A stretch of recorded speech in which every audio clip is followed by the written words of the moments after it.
নমস্কার বন্ধুরা, আমি কিংসু মজুমদার। আজ আমি আপনাদের কাছে নিয়ে এসেছি লেখিকা শ্রীমতী লোপামুদ্রা ভট্টাচার্যের লেখা আলো আঁধারি শব্দমালা বইটি পাঠ্যপ্রতিক্রিয়া। এই বইটিতে অবসাদ কবিতায় তিনি লিখেছেন, তটিনীর প্লাবনে ধৌত হোক সব মলিনতা, নির্ঝরে স্পর্শে স্নাত হোক সমস্ত আবিলতা, পর্বতের কাঠিন্য থাক হৃদয়ে বিশাল অর্ণব, তুমি দাও ফিরিয়ে নীলাভ শুভ্রতা। দেখা হবে ঠিক কবিতায় তিনি লিখেছেন, আবার হবে কি দেখা তোমার আমার, হাতে হাত রেখে মুখোমুখি কথা হবে, জ্বেলেছিলে যে আগুন বুকেতে সেদিন, নিভে যায় যদি বলো দোষ কার তবে।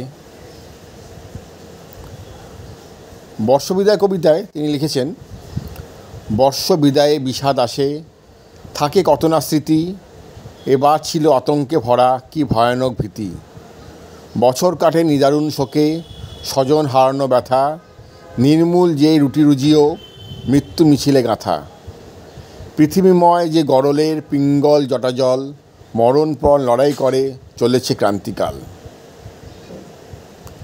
পরম্পরা গল্পে উঠে এসেছে একটি বিড়ালের আত্মজীবনীর কাহিনী, তার সাথে যুক্ত হয়েছে কোভিডের ভয়াল পরিস্থিতি। সুরাহা শ্রুতি নাটকে উঠে এসেছে কোভিড সমকালীন মানুষের আর্থিক ও মানসিক দুরবস্থা এবং তার সাথে প্রাইভেট নার্সিংহোমগুলির অমানবিক আচরণ।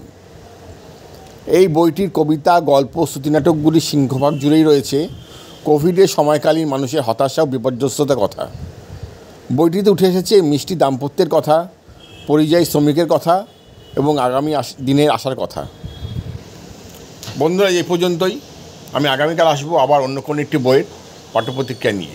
ভালো থাকবেন সবাই। নমস্কার।